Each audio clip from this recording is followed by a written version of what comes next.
मुझे मेरी पत्नी के द्वारा प्रताड़ित किया जाता आ रहा है। मैंने 2 से 3 बार सुसाइड अटेम्प्ट किया।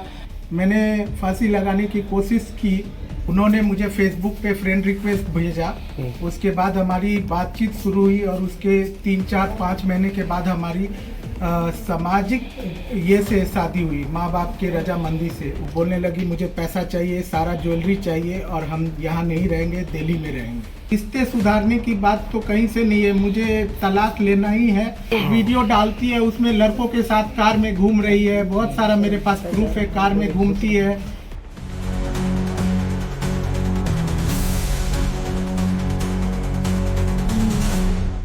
पे आने का मौका दिया और वीना मानवी जी का बहुत बहुत धन्यवाद करना चाहता हूं कि एक प्रताड़ित पुरुष को इस मंच पे आने का और अपनी बात रखने का मौका दिया। बहुत बहुत धन्यवाद आप सब। क्या प्रताड़ित किया गया आपको? मुझे मेरी पत्नी के द्वारा प्रताड़ित किया जाता आ रहा है। 2021 में मेरी शादी हुई, तभी से लेके अभी तक मुझे प्रताड़ित किया जाता है। कैसे शादी हुई? शादी हमारी लव मैरिज हुई, लव कम अरेंज मैरिज हुई। हाँ। उन्होंने मुझे फेसबुक पे फ्रेंड रिक्वेस्ट भेजा। उसके बाद हमारी बातचीत शुरू हुई और उसके 3-4-5 महीने के बाद हमारी सामाजिक ये से शादी हुई, माँ बाप के रजामंदी से। उनके भी माँ बाप के रजामंदी से और सबके समाज के थ्रू शादी। क्या करते हैं आप? मैं एक स्पोर्ट्स टीचर हूँ। शादी के बाद फिर क्या हुआ आपके साथ? क्या होने लगा? हमारी शादी मधुबनी में हमारे गांव से हुई। मैं पटना में रहता हूं और जब वो गांव से पटना आई, उसके 2-3 दिन बाद ही मुझे बोलने लगी कि मुझे यहाँ नहीं रहना है, मैं दिल्ली जाऊंगी। कभी बोलती थी मधुबनी जाऊंगी और 2-3 दिन बाद ही वो बोलने लगी और बोलने लगी मुझे पैसा चाहिए, सारा ज्वेलरी चाहिए और हम यहाँ नहीं रहेंगे, दिल्ली में रहेंगे। ये घर छोटा है, ये है। छोटी छोटी बात पे विवाद शुरू कर दी। तो आप दिल्ली में रहते हैं? तो नहीं, मैं पटना में ही रहता हूँ। पटना में ही टीचर हैं आप? जी। जिनसे अभी शादी आपका हुआ है वो कहाँ रहती है? वो मधुबनी में रहती है। वो मधुबनी में जी, वो अपने माँ बाप के साथ भी नहीं रहती है, मधुबनी में वो रूम लेके रहती है। जिनसे आपका शादी हुआ वो क्या करती हैं? वो पढ़ाई करती है, बोलती है पढ़ाई करते हैं, लेकिन सही मुझे नहीं पता। वो बोलती मतलब फोन पे आपको वो जो है इस तरह की बात बोलती है कि हमको आपके साथ नहीं रहना है? जी, वो फोन पे भी बोलती है और हमारे बीच डाइवोर्स का भी ये चल रहा है। अच्छा, आपका केस उस भी चल रहा है? जी। कहाँ तक सुनवाई हो पाया है? फैमिली कोर्ट में मैंने डाइवोर्स के लिए अपील किया था 2022 में, 2022 के दिसंबर में। लेकिन फिर उन्होंने 2 डेट पे वो नहीं आई और जब फाइनल जजमेंट पे मेरे फेवर में केस आया तो उन्होंने पटना हाईकोर्ट में पिटीशन डाला कि मेरा, क्योंकि मैं महिला हूँ, इसलिए इस केस को ट्रांसफ़र किया जाए मधुबनी।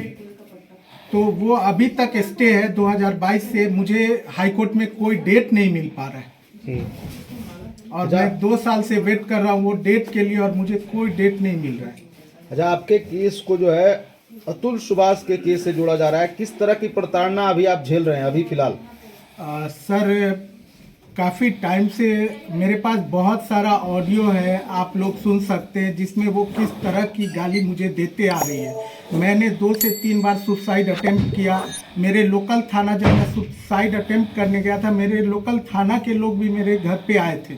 मैंने फांसी लगाने की कोशिश की और वो इस तरह की माँ बाप को लेके, भाई बहन को लेके मुझे बोलती है मेरा इससे संबंध है, मेरी भाभी के साथ, ये वो हर तरह का आरोप मेरे माँ को, मेरे भाई बहन को देते आ रही है, जिसका मेरे पास पूरा सबूत है।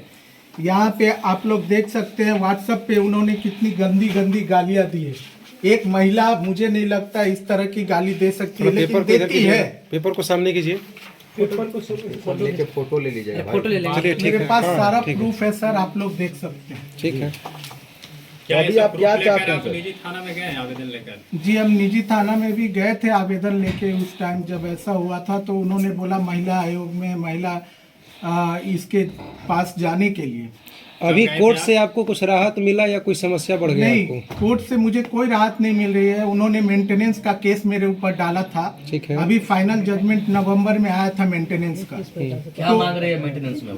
मेंटेनेंस में उन्होंने मांगा था, मतलब कि मुझे पर मंथ जो भी है भत्ता दिया जाए। तो मुझे कोई नोटिस कोर्ट से आया नहीं था मेरे घर पे, तो मैं 2 डेट में नहीं जा पाया, 2-3 डेट में। तो फिर मुझे मेरी वाइफ के थ्रू ही पता चला, क्योंकि मैंने उनके ऊपर भी एक कंप्लेंट केस दानापुर कोर्ट में किया हुआ है। वो मेरे घर में आके अपने भाई के साथ मारपीट की थी, एक कंप्लेंट केस और गाली गलौज और मेंटल हरासमेंट का एक कंप्लेंट केस ऑलरेडी दानापुर में उसके खिलाफ मैंने किया है। अच्छा सर, जो आप सुसाइड अटेम्प्ट कर रहे हैं 2-3 बार, तो सुसाइड से कुछ हल होने वाला है? देखिए सर, मैं अतुल सुहास का जो अभी घटना घटा, मैं उनके दर्द को महसूस कर सकता हूँ कि उन पे क्या बीता, क्यों लोग सुसाइड के लिए जाते हैं। जब कोई रास्ता नहीं दिखता है, सारा रास्ता बंद हो जाता है, तो हम भी कभी कभी ये सोचते हैं कि अब लगता है कि यही मेरा अंत है। शायद अगर मरने के बाद शायद मुझे शांति मिल जाए, क्योंकि जब एक बीवी, एक वाइफ, मैंने भी बहुत शौक से अपनी शादी किया, या मेरे भी बहुत अरमान थे जो मतलब इस तरह बिखरे कि मैं सोच नहीं सकता हूँ। फेसबुक से आप लोगों की बातचीत शुरू हुई थी, उसके बाद शादी में बदल गई। जी, फेसबुक से बातचीत शुरू हुई और शादी में मेरे माँ बाप, चूँकि वो मेरे ही कास्ट की थी, तो मैंने अपने माँ बाप, मेरी और भी शादी की बात चल रही थी, तो बातचीत शुरू हुई। उन्होंने ही रिक्वेस्ट भेजा, मैंने नहीं भेजा, वो रिक्वेस्ट भेजी, बोली हम आपको जानते हैं, शादी में मिले, शादी में आपको देखे हैं, जो भी है उसका भी मेरे पास प्रूफ है कि वो रिक्वेस्ट भेजी, जो भी है। फिर हमने अपने माँ बाप को बोला, अपने घर के शादी की बरी, और फिर शादी फिक्स हुई थी। अब अफसोस होता है इस तरह का जो फ्रेंड रिक्वेस्ट से शादियां करना? जी, या बहुत लव अफसोस होता है सर। थाना से कोई सपोर्ट मिला कि नहीं आपको? थाना से मुझे कोई सपोर्ट वैसा नहीं मिला सर। उन्होंने बोला महिला ये में जाके आप कंप्लेन कीजिए या जो भी। क्या शादी के बाद भी आपकी पत्नी का कहीं और अफेयर है? जी बहुत सारा, देखिए अफेयर तो मैं नहीं बोल सकता हूँ, लेकिन बहुत सारा वो जो वीडियो डालती है उसमें लड़कों के साथ कार में घूम रही है, बहुत सारा मेरे पास प्रूफ है। कार में घूमती है, किसी लड़कों का हाथ पकड़ के घूम रही है, ये बहुत सारा वीडियो है सर मेरे तो पास। इस बात पे आपने कभी रोकने का प्रयास किया उन्हें? नहीं, हमारी उस बीच बातचीत नहीं होती थी। वो स्टेटस में लगाती है, व्हाट्सएप स्टेटस में, और हमको दिखाने के लिए या जो भी। मतलब आपको जलाती है दिखा जी करके? जी जी। एक चीज और बताइएगा, जो आपके आपका जो पत्नी हुई, उनका परिवार से आपका क्या कुछ जी सहयोग मिल रहा है? उनके परिवार से, उनके माँ बाप से, उनके भाई से, किसी से मुझे कोई तरह का सहयोग नहीं मिला। डे 1 से जब वो हमारे साथ ऐसा कर रही थी, मैंने उनके पिताजी को फ़ोन किया, मेरे पिताजी ने भी उनके पिताजी को फ़ोन किया, उनके माँ को फ़ोन किया। उन लोग का एक ही रिप्लाई आता था, लड़की जो कर रही है अपने मन से कर रही है, आप समझिए। इवन किसी तरह का मुझे कोई सपोर्ट नहीं मिला आज। और जब मेंटेनेंस का केस था तो उसमें उसकी माताजी गवाह के तौर पे वहाँ मौजूद हुई थी। अच्छा, एक चीज और बताइए, कितना रकम के कुछ मांग किया गया पता है? जी अभी वो बोल रही है, मैंने उनसे पर्सनली पूछा कि मुझे ये सब से छुटकारा पाने के लिए क्या करना है, नहीं करना है, तुम बताओ। पर्सनली कोर्ट में मैंने पूछा, उसका डिमांड था या तो मुझे एक घर दो या 25 लाख रुपया दो, तब हम तुमको इन सब चीज़ों से छुटकारा देंगे।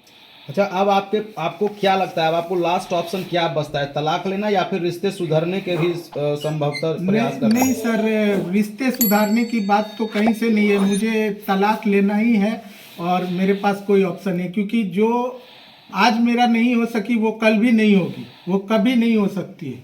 अभी मेंटेनेंस के तौर पे आप कुछ दे रहे हैं कि नहीं दे रहे हैं? अभी जस्ट जजमेंट आया है रुकिए, पहले सुनिए। अभी जस्ट जजमेंट आया है, अभी कुछ दिन पहले। हाँ। तो इसके लिए मैं मेंटेनेंस जो भी आया है वो गलत फैसला है। जज साहब ने बिना मुझसे पूछे मेरा क्या सैलरी है नहीं है, एक फाइनल जजमेंट उसके फेवर में दिया गया। मुझे तो कहीं ना कहीं लग रहा है कि इसमें भी बहुत बड़ा ये है, क्योंकि मुझसे एक बार भी सवाल जवाब नहीं किया जज साहब के थ्रू या कुछ। इवन 1000 रुपया, मैं 2 डेट में नहीं गया, 1000 रुपया मुझे उसको फाइन दिलवाया जज साहब ने। और फाइनल जजमेंट मैंने, मेरे वकील साहब ने रिकॉल के लिए डाला था, रिकॉल भी मुझे नहीं मिला। और फाइनल जजमेंट आया कि मुझे 8000 रुपया सैलरी देना। एक स्पोर्ट्स टीचर क्या ही कमाता है जो 8000 रुपया सैलरी दे। के ऊपर हम अपने वकील से बात कर रहे हैं, सब कुछ। हम शायद हाई कोर्ट मूव करें या जो भी मेरे लिए संभव हो सके, क्योंकि वो मेरे लिए संभव नहीं है 8000 रुपया देना। आप महिला विकास मंच में आए हैं, क्या न्यायालय से भरोसा उठ गया? मतलब आपने जो न्यायालय फैसला दिया आपको 8,000 रुपया देने के, तो उस पर क्या आपको भरोसा नहीं हुआ कि हमने न्यायालय जो फैसला दिया वो सही नहीं, है? बिल्कुल भरोसा नहीं है। वो जजमेंट मेरे फेवर में नहीं था। इवन जो जजमेंट दिया गया वो कहीं से भी मुझे सही नहीं लगा। वो इसलिए आज मैं महिला विकास मंच पे यहाँ पे आया हूँ, मीडिया के पास आया हूँ। मुझे किसी तरह से कोई सहयोग नहीं मिल रहा था, इसलिए आज मैं आया। पत्नी का क्या नाम है? पत्नी का नाम प्रीति कर्ण है, जो कि ग्राम जगत मधुबनी रईका थाना के पास रहती। और आपका फुल एड्रेस क्या है? मेरा full address Patna Mithila colony Nasriganj. नाम बताइए। कुंदन कुमार। पिताजी का नाम? सर्व नारायण दास। एक आखिरी सवाल मैं पूछूंगा सर जी। आपने और मेरे प्रीति कर्ण के पिताजी का नाम शिव कुमार कर्ण है। अच्छा, आपके पत्नी का नाम शिव कुमार कर्ण? मेरे ससुर जी का? ससुर जी का नाम। सर आपसे एक सवाल पूछूंगा जी। बस। सोशल मीडिया के थ्रू आपने रिश्ता जोड़ा, फिर आपने शादी किया। अभी जो लोग इस तरह, जो जैसे आप जिस परिस्थिति में, उस परिस्थिति में काफी सारे लोग हैं, उनको क्या सलाह देना चाहिएगा? और शादी करना चाहिए कि नहीं करना चाहिए, इस पे आपकी क्या राय है?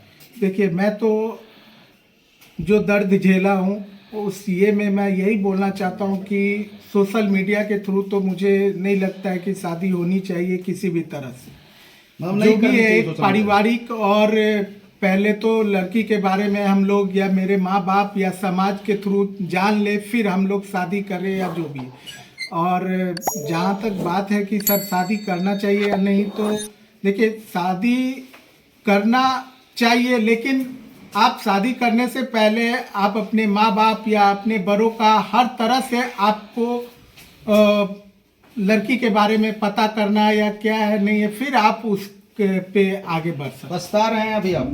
जी, बहुत पछता रहे, बहुत पछता रहे। जिंदगी का मेरा आधा जिंदगी निकल गया। ना कोर्ट से मुझे कोई फैसला मिल रहा है, ना लड़की के माँ बाप से, ना लड़की के तरफ से कि मुझे इन सब से छुटकारा कैसे मिले। झगड़ा कहाँ से आपका स्टार्ट हुआ था?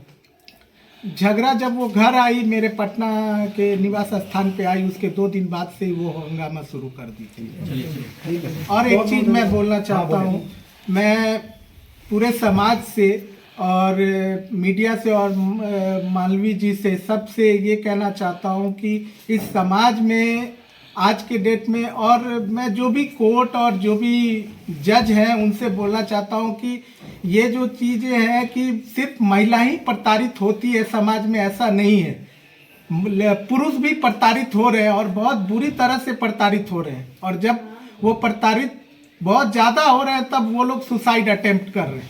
तो क्या महिला पुरुष आयोग भी होना चाहिए? जी जरूर, पुरुष आयोग भी होना चाहिए। पुरुष को भी अपनी बात रखने के लिए जगह मिलना चाहिए। चलिए, धन्यवाद। ठीक है।